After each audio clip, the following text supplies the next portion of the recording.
जय माता दी। मित्रों, नवरात्रों के शुभ अवसर पर आइए सुनते हैं माँ दुर्गा की नौवीं शक्ति माँ सिद्धिदात्री की पावन कथा। सभी प्रकार की सिद्धियाँ देने वाली देवी सिद्धिदात्री। माँ दुर्गा जी की नौवीं शक्ति का नाम सिद्धिदात्री है। ये सभी प्रकार की सिद्धियों को देने वाली हैं। नवरात्रि पूजन के 9वें दिन इनकी उपासना की जाती है। इस दिन शास्त्रीय विधि विधान और पूर्ण निष्ठा के साथ साधना करने वाले साधक को सभी सिद्धियों की प्राप्ति हो जाती है। सृष्टि में कुछ भी उनके लिए अगम्य नहीं रह जाता। ब्रह्मांड पर पूर्ण विजय प्राप्त करने की सामर्थ्य उनमें आ जाती है। मार्कंडेय पुराण के अनुसार अणिमा, महिमा, गरिमा, लघिमा, प्राप्ति, प्राकाम्य, ईशित्व और वशित्व, ये 8 सिद्धियां होती हैं। ब्रह्मवैवर्त पुराण के श्री कृष्ण जन्म खंड में यह संख्या 18 बताई गई हैं।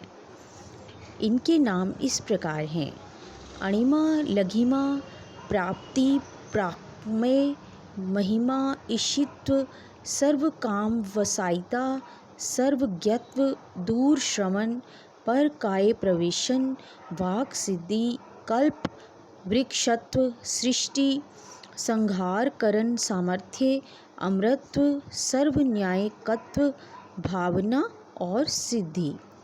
माँ सिद्धिदात्री भक्तों और साधकों को ये सभी सिद्धियाँ प्रदान करने में समर्थ हैं। देवी पुराण के अनुसार भगवान शिव ने इनकी कृपा से ही इन सिद्धियों को प्राप्त किया है।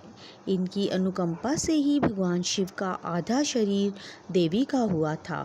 इसी कारण वे लोक में अर्धनारीश्वर नाम से प्रसिद्ध भी हुए। माँ सिद्धिदात्री 4 भुजाओं वाली है। इनका वाहन सिंह है। ये कमल पुष्प पर भी आसीन होती हैं। इनकी दाहिनी तरफ के नीचे हाथ में कमल पुष्प है। प्रत्येक मनुष्य का यह कर्तव्य है कि वह माँ सिद्धिदात्री की कृपा प्राप्त करने का निरंतर प्रयत्न करें, उनकी आराधना की ओर अग्रसर हों।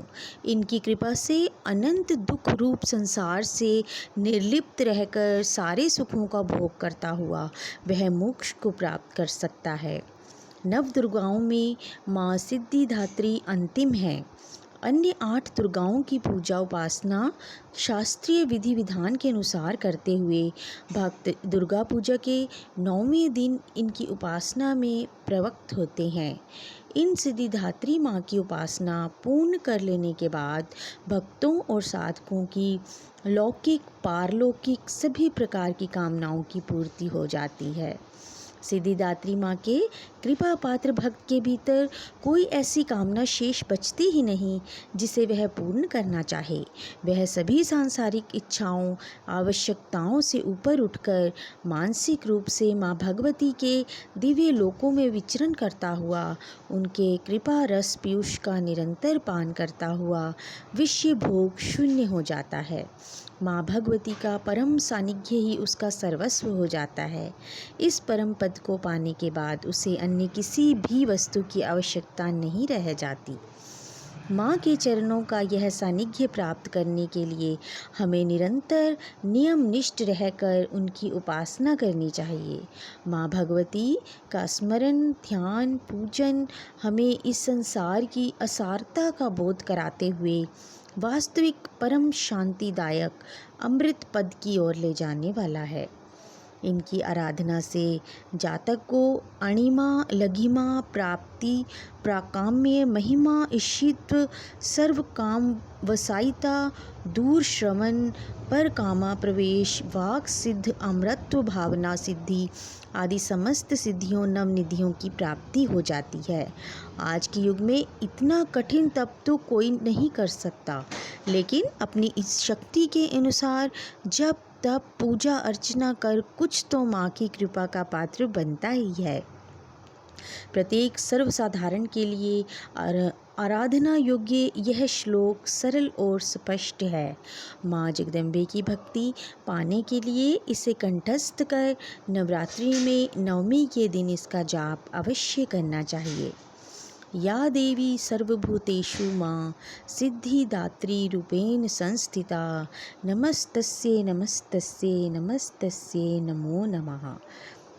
हे माँ सर्वत्र विराजमान और माँ सिद्धिदात्री के रूप में प्रसिद्ध अम्बे, आपको मेरा बारंबार प्रणाम है, या मैं आपको बार बार प्रणाम करता हूँ।